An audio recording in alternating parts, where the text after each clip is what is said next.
Привет, camaradas, y bienvenidos al lado oscuro con Nisi Satori, el podcast donde exploraremos los misterios más enigmáticos del crimen real, conspiraciones y más. En cada episodio nos adentraremos en los detalles más perturbadores y desconcertantes de las historias que han conmocionado al mundo, desenterrando la verdad detrás de cada enigma. Desde los asesinatos más terribles hasta las tramas más locas, nos sumergiremos en el lado más siniestro de la humanidad. Prepárate para adentrarte en este mundo de misterios y secretos que te dejarán sin aliento. Es más difícil cuando estoy grabando con video. Bueno, como se han podido dar cuenta, las cosas han cambiado un poquito por aquí. Hace unas semanas iniciamos el podcast y he ido subiendo algunos episodios de temas que ya hemos tratado por aquí en el canal, pero como lo mencioné por allá, la idea es seguir haciendo videos y alinearnos para que se publiquen de manera simultánea y puedan escucharme en la plataforma que más les guste. Sí. Así que estamos en Spotify, Amazon Music, Deezer y no sé, en tu plataforma de podcast favorita como El Lado Oscuro con Nisi Satori. Hoy tenemos la segunda parte de Creepypastas. He visto que me escriben bastante sobre este tema, incluso algunos me han mandado sus historias y se los agradezco mucho, están muy cool. Y bueno, la verdad me encanta leerlas y esta vez he tratado de poner unas más populares que en el video anterior. Y también este es el primer video que va a salir simultáneamente en YouTube y en el podcast. Así que ¡yay! Ahora sí empezamos con la primera creepypasta. Esta me la mandaron hace un ratito por Instagram y pues estaba muy cool. Empecemos. Yo era un simple empleado que vivía cerca de Smallshore, en un viejo pueblo de las afueras de Alabama. En la década de los 90, Nickelodeon se cambió de residencia para desarrollar sus series en el pueblo donde yo vivía. Recuerdo que una vez iba camino al mercado a comprar algún postre para la manada que habitaba en mi casa. Para mi mala suerte, uno de los principales funcionarios de Nickelodeon me vio pasar, al parecer sin ningún destino, así que me llamó. Tenía una mirada profunda y alarmante. Era muy alto y musculoso. El miedo invadió mi cuerpo, pues yo no acostumbraba a ver personas de estas dimensiones. Con mis raíces mexicanas, en mi familia éramos bajitos y delgados, aunque hablábamos inglés como todos unos gringos. En fin, volviendo a ese momento, yo me acerqué lentamente y me tocó el hombro. Me paralicé. Me dijo que no me asustara, que no me haría daño. En ese momento me sentí aliviada. Sus palabras fueron estas. Me llamo Doug Hemsworth. Estamos haciendo una prueba para un nuevo episodio de Bob Esponja. Llamamos a personas a las que probablemente les gustaría ir a ver. Yo, sin que me preguntara nada, enseguida le dije que yo entraría, pues a los chicos de mi casa les gustaba mucho esta serie. Me metieron a un cuarto muy oscuro, con muchas cortinas de terciopelo, una pantalla enorme, como la de un cine, o creo que mucho más grande, no me percaté. Habían unas 30 personas ahí dentro. Cuando Doug dio la señal, comenzó a rodar el capítulo más abominable que vi en mi vida y que me marcó para siempre. El intro no era normal, era algo así como de estilo gótico y gore. El pirata que siempre aparecía tenía una voz grave y burlona, a la vez que causaba miedo. En vez de decir, ¿están listos, chicos?, decían, adultos, ¿ya quieren que comience la aventura de Bob Esponja sangrienta?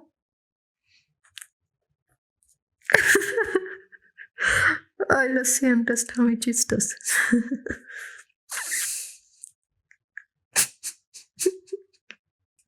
Yo me asusté bastante. Honestamente, pensé que era una broma o algo así, pero no lo era. El resto del intro fue aterrador. Bob Esponja tenía ojos rojos y reales, como dos círculos semi-ovalados que expresaban locura. El episodio abría con una cena en el crustáceo cascarudo. Bob Esponja estaba como siempre cocinando las cangreburgers. En ese momento sale Patricio y con voz macabra le dice: ¿Acaso esta es la basura que das para comer?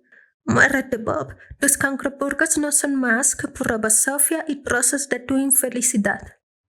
Cuando Patricio pronunció esas palabras, la pantalla se quedó en negro como por 4 segundos. Aparece Bob Esponja de camino a casa, con Gary apretándolo de la mano. Bob llega a casa y ve la televisión. En ese momento se anuncia que Patricio murió brutalmente, con una serie de navajas afiladas en su espalda, con rastros de sangre y mordeduras de caracol. Gary no fue, dijo Bob Esponja. Le dije a los miembros de seguridad que me querría ir, pero al parecer nos habían encerrado con llave y se habían marchado. No había nadie más. Éramos como ratas de laboratorio. Nos dejaron ahí a ver todos esos mensajes subliminales de la serie, a ver si nos sucedía algo. El pánico reinó, pero el episodio siguió. De nuevo la pantalla se puso de negro, pero esta vez solo 2 segundos. Al regresar, se observaba a Bob Esponja pescando medusas, pero más bien como sacrificándolas. Les arrancaba los tentáculos uno por uno, hasta dejarlas sin ellos y terminaba clavándoles un clavo en la espalda. Enseguida aparecieron imágenes reales de personas muertas de esta misma forma, sin extremidades y con tachuelas. Sí, tachuelas en la espalda. Bob Esponja termina rompiendo en llanto, un llanto que comenzó lento y después más intenso y rápido. Era el llanto de un niño triste y desolado. Después se presenciaba un lloriqueo incolor, sin lágrimas, seco. La pantalla por tercera vez se quedaba en negro por 12 segundos. Luego se ve un acercamiento a la cara de Bob, pero esta no tenía boca. Alguien le tomó foto en ese momento. Duró alrededor de 5 segundos. Aparece un enfoque de Bob Esponja en la cara, ahora sin dientes, encías sangrantes y horribles, llenas de gusanos y huecos. Me espanté. Bob va por un cuchillo a su cocina y lo clava en el corazón de Gary. Ahí solo veías cómo sus pequeñas patitas temblaban y dejaban de moverse. Después, Bob se dirigió a su baño y se metió en su tina. Se bañó con ropa y una venda en los ojos. Se tapó con un gancho, lavó su nariz y se durmió. Durante 2 minutos el chorro de agua caía y al llenarse la tina, que era 3 veces más honda, en un segundo el agua desapareció.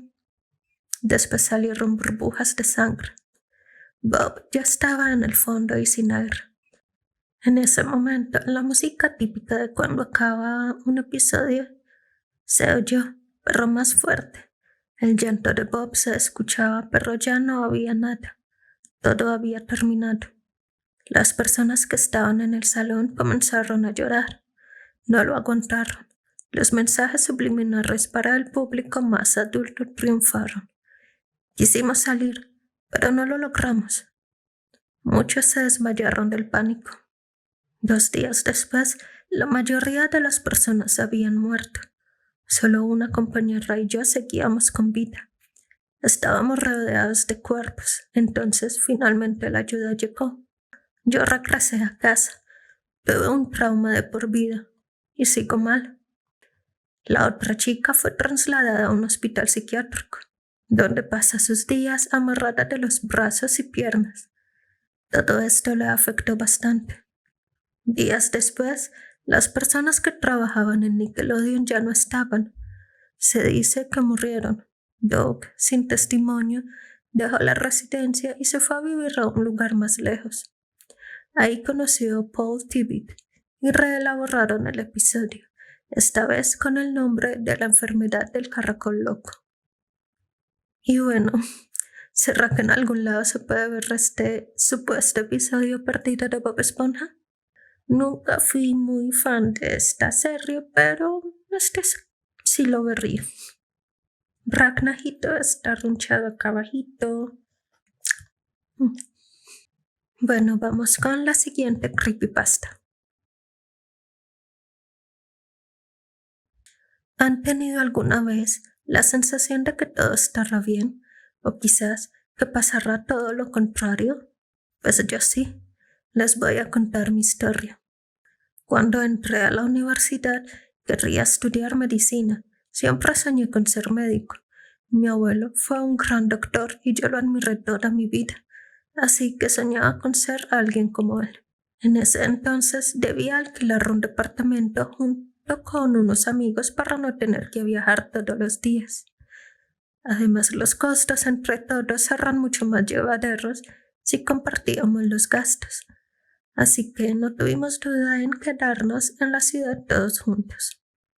Las clases comenzaron cuando casi terminaba el verano, así que disfrutábamos los fines de semana haciendo amigos y bebiendo unas cervezas hasta la madrugada. Cuando entró el invierno las cosas cambiaron. Ya no era divertido amanecernos bebiendo, ya que el frío era casi insoportable cuando caía la nieve o llovía mucho. Cuando comenzaron las vacaciones de invierno, me quedé ahí completamente solo. No quise viajar ese fin de semana a ver a mis padres, porque donde ellos vivían estaba cubierto de nieve, y quizás no podría volver cuando debería a mis clases. Así que evité pasar por eso y me quedé en el departamento a disfrutar un poco del silencio y la calma que esos días ofrecían. Estaba bebiendo un café caliente frente a mi ventana y fumando un cigarrillo cuando miré hacia el parque que había al frente del departamento. Pude ver una mujer vestida completamente de negro. Portaba un paraguas y tarareaba una canción que parecía que solo yo podía escuchar, ya que no veía a nadie más observándola como yo, incluso a quienes pasaban por su lado corriendo para ocultarse pronto de la nieve que caía copiosamente. Eso me dejó un poco desconcertado, ya que esa canción la había oído otras veces a lo lejos mientras dormía. Bajé las escaleras casi corriendo y fui tras ella, pero al llegar a la calle ya no estaba. Aún podía oír esa canción a lo lejos, pero no pude verla. Subí otra vez, muy intrigado por esa mujer tan extraña, con ese vestido de época y tarareando una canción que al parecer solo yo podía escuchar. A la mañana siguiente recibí una llamada de uno de mis compañeros. Christian, uno de los chicos que compartía el departamento con nosotros, había sufrido un accidente y estaba muerto. Me quedé literalmente congelado. ¿Cómo era posible aquello? Había viajado en el mismo autobús que debía viajar yo si me hubiera ido ese fin de semana a la casa de mis padres. Pasó un año desde ese fatal día y otro invierno se hacía presente con fuerza. Una nueva tormenta se acercaba. Ya estaba pronosticada para ese viernes, así que otra vez decidí quedarme. Claudia y Julia viajaron esa tarde. Juan y yo nos quedamos en casa. Esa noche volví a ver a aquella mujer. Llamé a Juan a la ventana sin decirle nada, pero él no podía ver lo que yo veía. Tampoco podía oír el canto de esa mujer, así que me imaginé que se dirigía solo a mí. Quizás era solo una advertencia. Quizá me estaba avisando que debíamos quedarnos ahí y no viajar. Entonces, lo primero que hice fue recordar a las chicas que se habían ido esa mañana a sus casas. Llamé a una de ellas y estaban bien, cada una con sus familias. Eso me dejó más tranquilo. Y la verdad, llegué a pensar que estaba volviéndome paranoico y un poco loco. La tarde siguiente a esa noche, Juan fue por unas cosas al supermercado mientras yo me escupaba de la comida. Cuando regresaba a casa fue arrollado por un automóvil que perdió el control por la nieve que había caído ese día. Fue hospitalizado una semana, hasta que volví a ver a esa mujer y supe lo que pasaba. Esa misma tarde recibí un llamado de sus padres. Juan había muerto. Cuando Claudia y Julia pudieron volver, decidieron irse del apartamento. Llegaron a pensar que estaba embrujado o que tenía alguna maldición, así que tomaron sus cosas y se largaron de ahí. No supe de ellas hasta que volvimos a la universidad pasado el invierno. Cuando estaba en mi penúltimo año, seguía viviendo solo. De alguna forma, la soledad era mi mejor compañía, o quizás me hizo sentido lo que las chicas pensaban y decidí hacerme responsable de aquello. Trabajaba en las tardes en el supermercado, empaquetando y podía aliviar un poco el bolsillo de mis padres de tantos gastos. Y así pasaba mis noches, mirando por la ventana con un café y un cigarrillo en la mano mientras estudiaba. Otro invierno se hizo presente, otra tormenta, y otra vez esa mujer. Cuando la vi venir, salí de inmediato a encontrarla. Esta vez la esperaba en el parque. Se sentó junto a mí en la única banca que había debajo de un poste de alumbrado, y le pregunté, con la voz temerosa, qué era lo que ocurría. Ella dejó de tararear esa tenebrosa canción.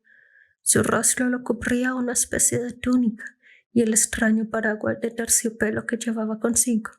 Bajó la cabeza sin mirarme y me dijo: algunos hemos sido elegidos para hacer grandes cosas, pero otros han sido elegidos para aceptar su destino. En ese momento no lo entendí. Ella se paró de ahí y desapareció en el camino cubierto de nieve. ¿Acaso era la muerte? Pero, ¿qué cuento pintaba yo en todo esto? No lo podía entender, y desde ese día no la volví a ver. El tiempo pasó y me gradué con honores. Comencé mi práctica en el hospital más grande de la ciudad, donde las urgencias llegaban a diario. Entonces lo pude entender. Cada vez que llegaba la hora para alguien podía oír a lo lejos aquella canción. Mi tarea no siempre era salvar vidas, sino que también era hacerle entender a las personas de la mejor manera posible que debían aceptar su destino. Muchos años han pasado desde entonces. He tenido una vida digna y muy agradable. Debía hacer entender a niños y ancianos que su hora había llegado. Traté de que lo entendieran y ahora me toca a mí. Otra vez he oído aquella canción, cada vez más cerca.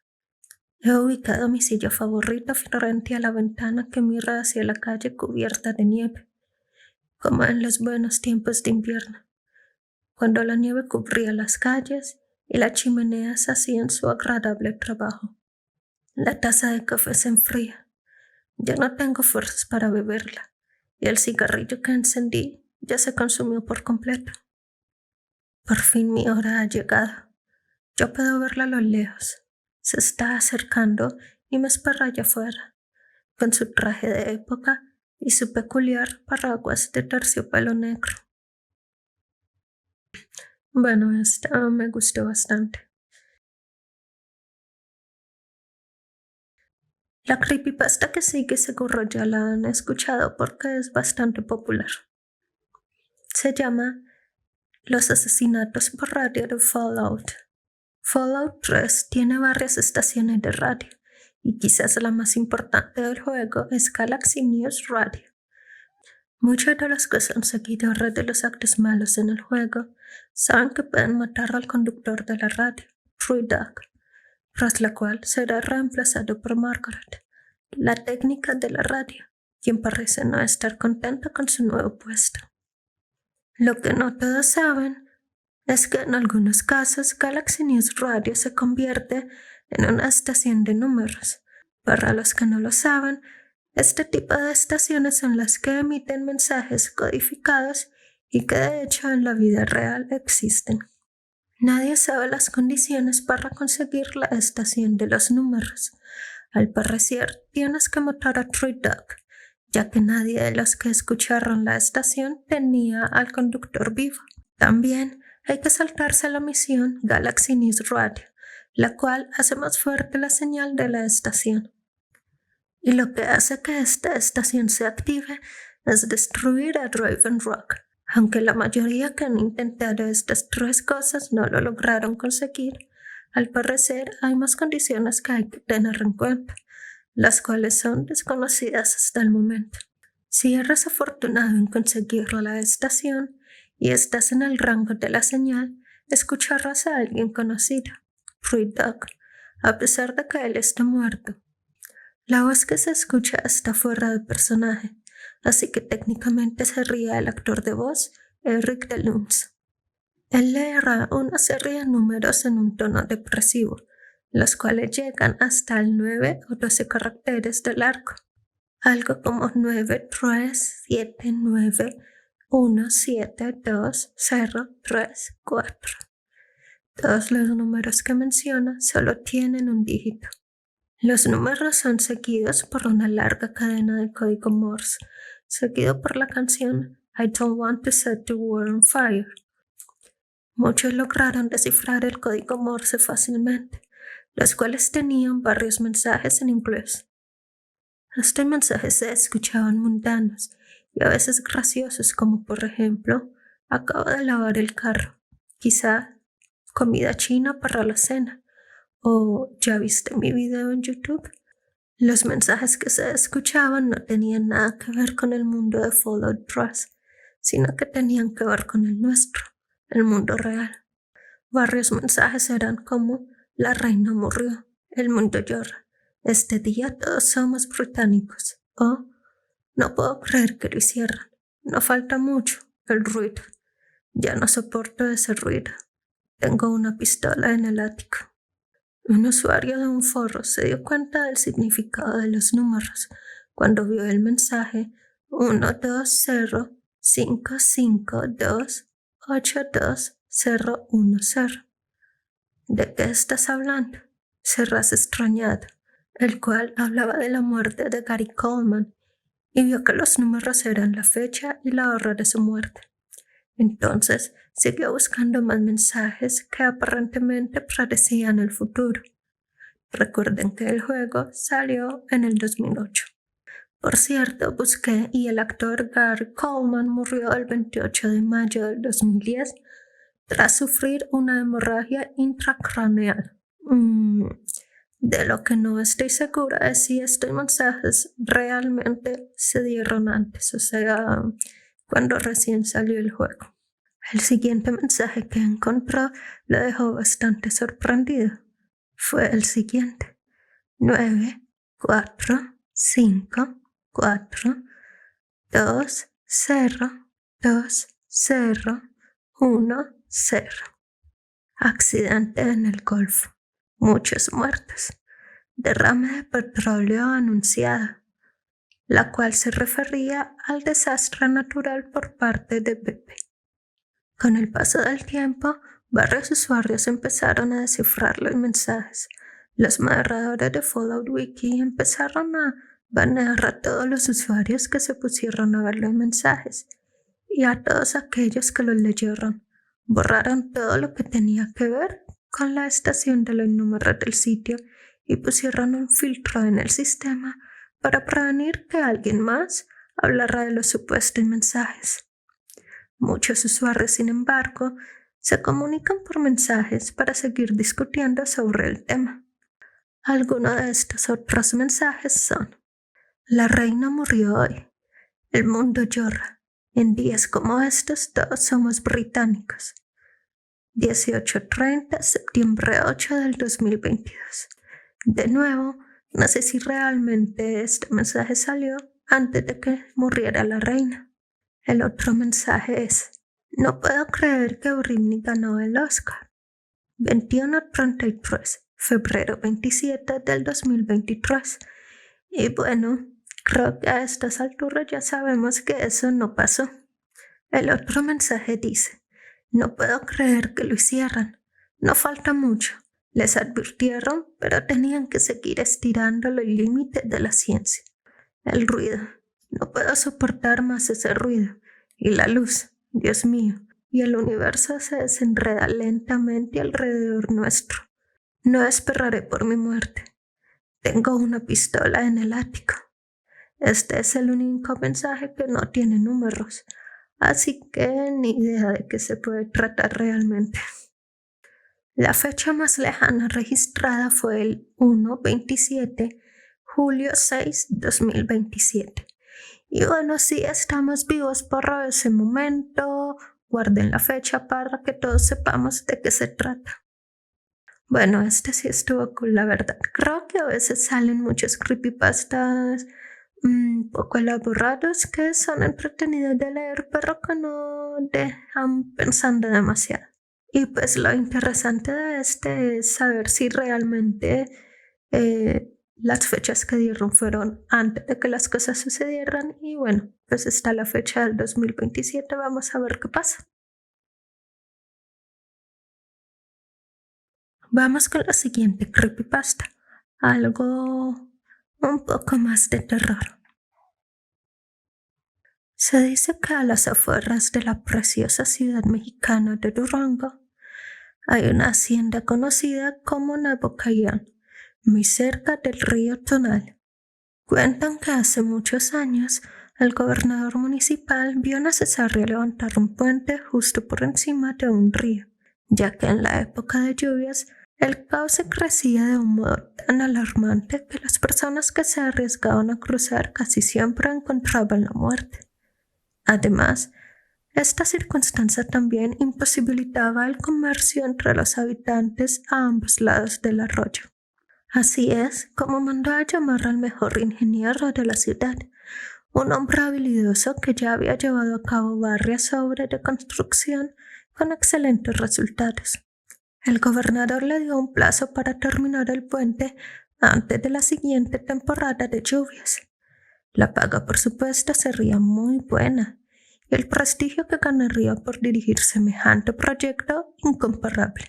Sin embargo, le advirtió que de no terminar el encargo a tiempo, no solo perdería la mitad del dinero prometido, sino que su reputación quedaría arruinada para siempre.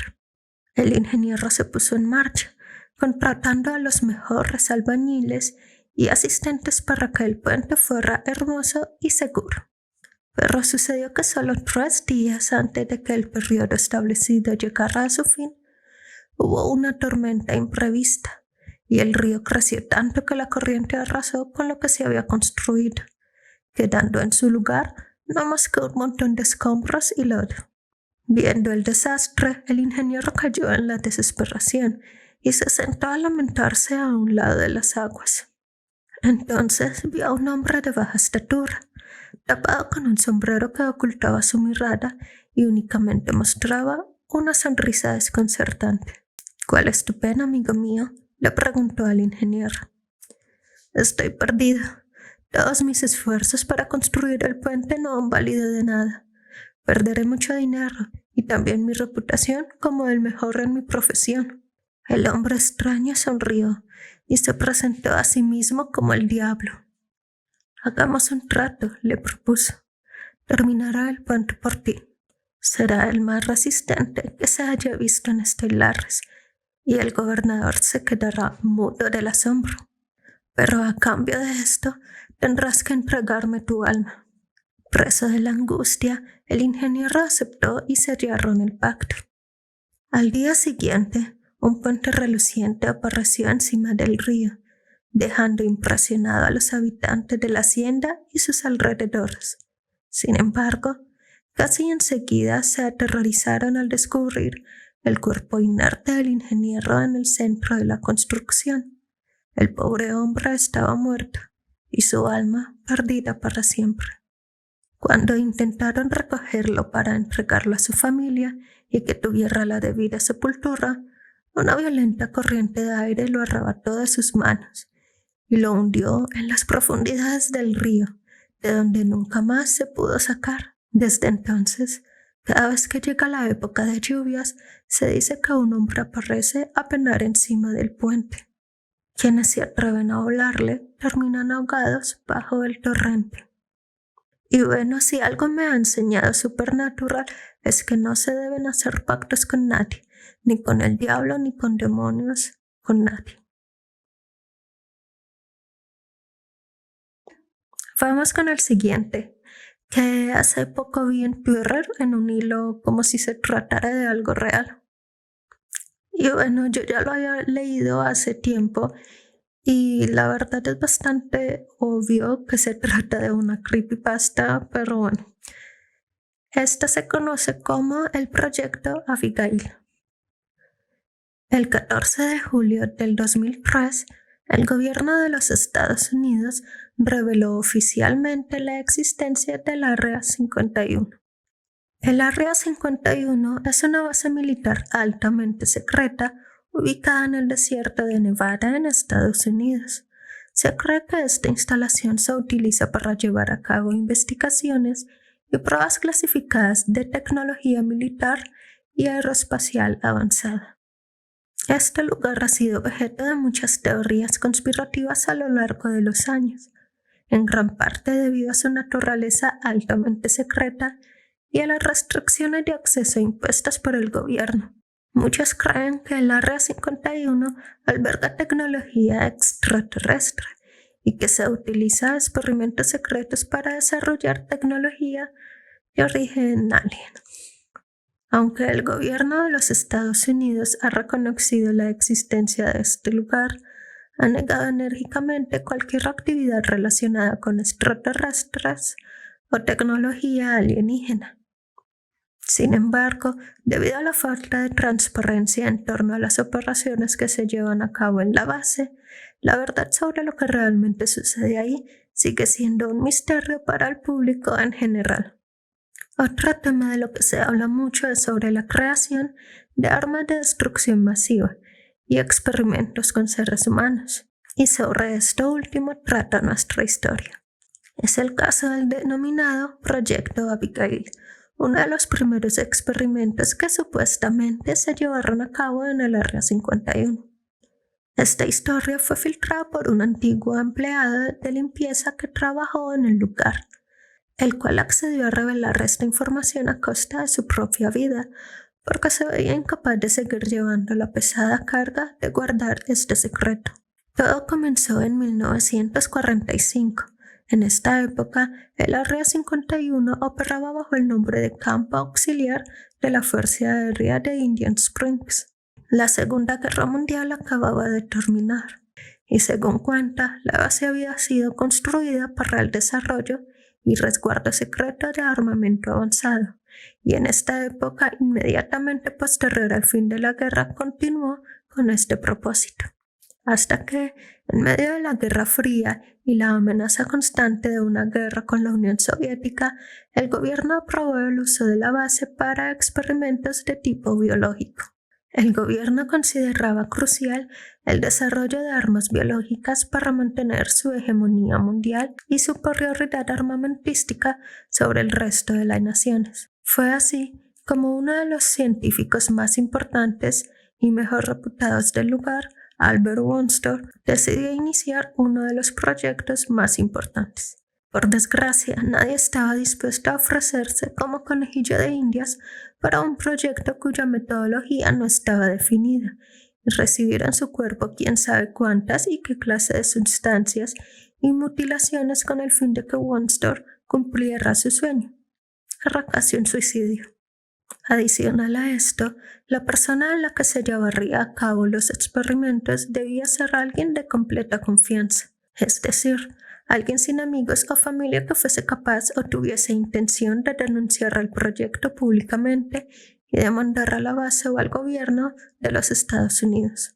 La primera opción eran enfermos terminales, vagabundos o presos, pero Wunstorf necesitaba un individuo completamente sano, con excelente condición física y sobre todo moral. Así, después de mucho meditarlo, Wunstorf tomó una decisión, una que francamente yo no entiendo. La persona indicada para recibir aquel experimento era su propia hija, Abigail Wunstorf, una joven universitaria que estudiaba para seguir los pasos de su padre y quizá algún día convertirse en una científica al servicio del Área 51.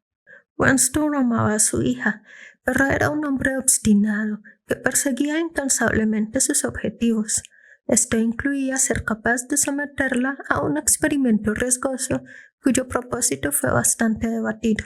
La chica fue sometida a todo tipo de cirugías e implantes y pruebas de radiación, Fue mutilada, drogada y expuesta a torturas.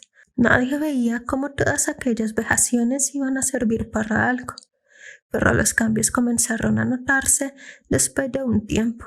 La apariencia de Abigail había cambiado de forma drástica. Sus huesos habían crecido de manera descomunal, pero la piel se había estirado muchísimo también, de manera que se veía arrugada sobre sus alargados miembros. Los dientes también estaban creciendo de manera gigantesca, y cada vez su comportamiento era más animalesco y menos racional. Varios colegas del científico le pidieron que detuviera el proyecto, que aquello estaba fuera de los límites de todo actuar humano y científico. El proyecto se había desviado y ahora el daño era irrecuperable. Pero Wenstor, en su obstinación, estaba dispuesto a llevar el experimento hasta sus últimas consecuencias.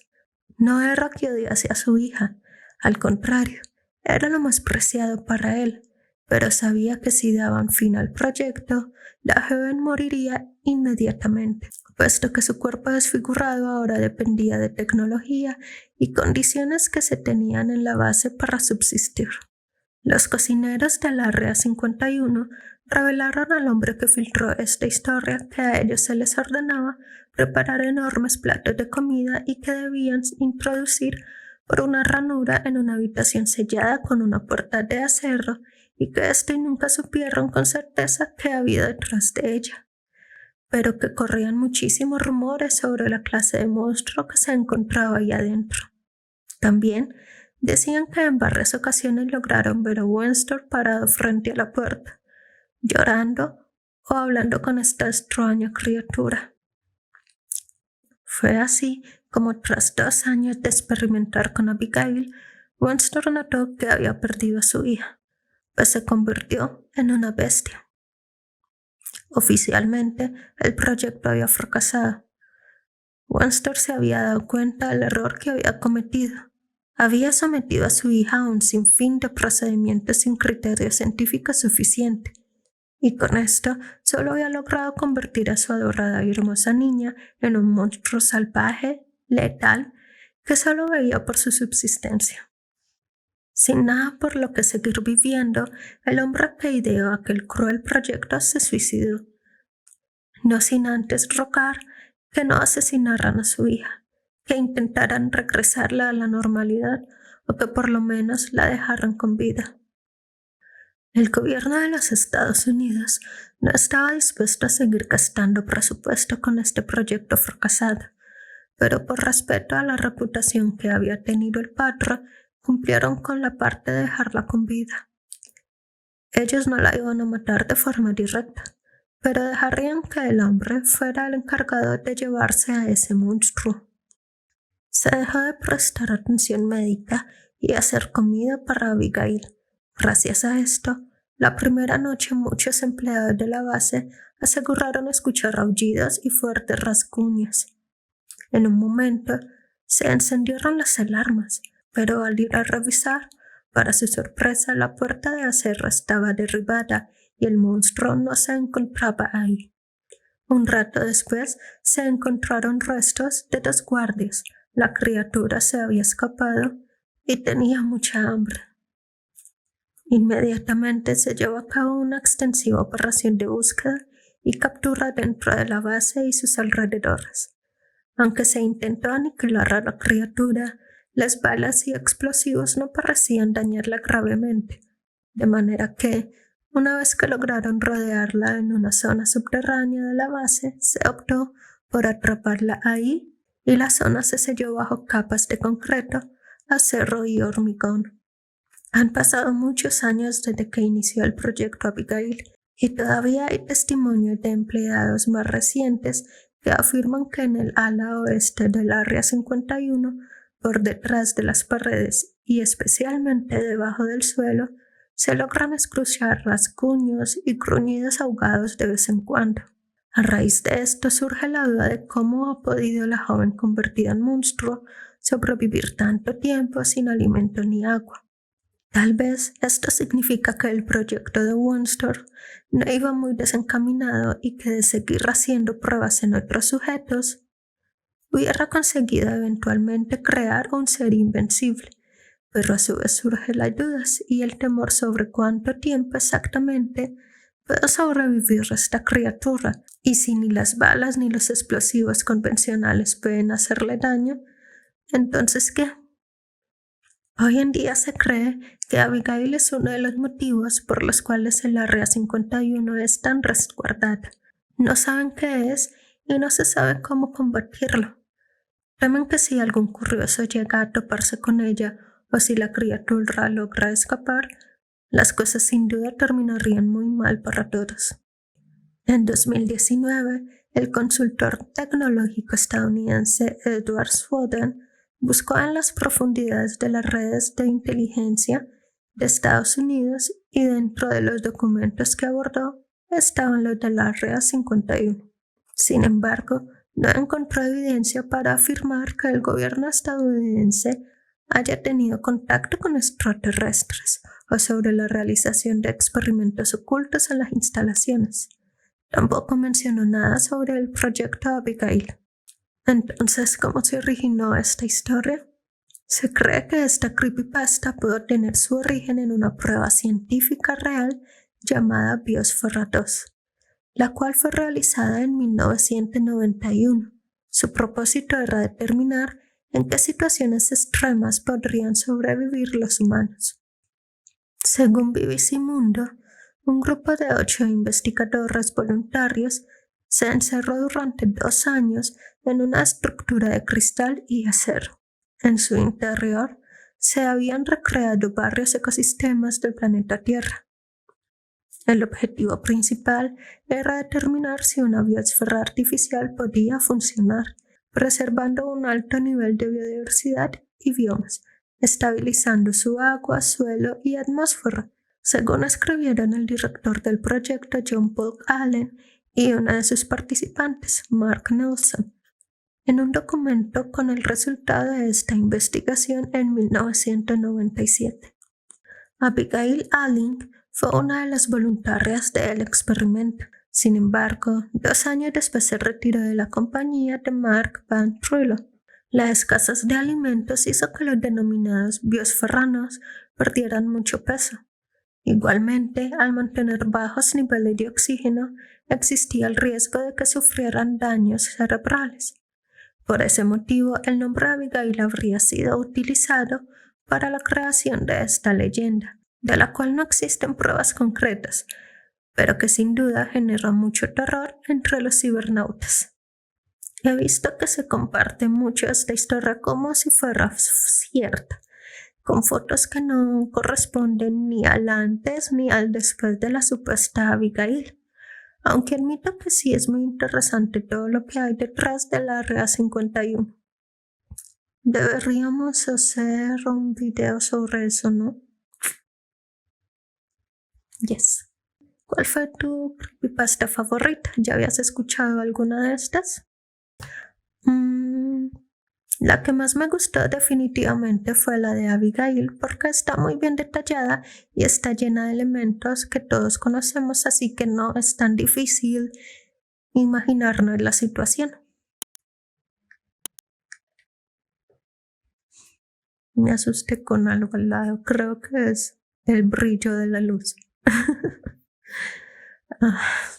Y bueno, recuerden que me pueden seguir en todas mis redes sociales como Nisi Satori, donde subo cositas cool y muchas fotos de Ragnahito. Y ya.